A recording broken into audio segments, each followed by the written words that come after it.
जात को कि विकास को? जी नहीं, विकास को।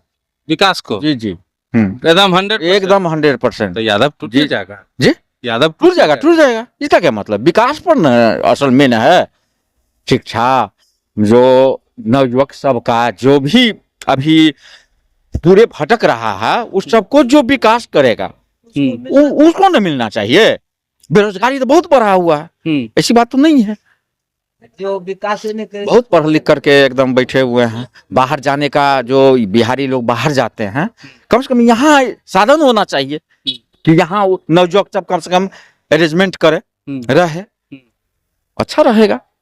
बेरोजगारी बढ़ा हुआ है। जी जी। इशारा आपका गड़बड़ है। जी नहीं। दो तरफ इशारा जी है। नहीं। दोनों तरफ इशारा आप कर रहे जी हैं। नहीं, दोनों तरफ नहीं है। एक ही तरफ इशारा है। जी हाँ। कन्ने जो विकास के रास्ते पर सर्व एनी टाइम सहयोग करेंगे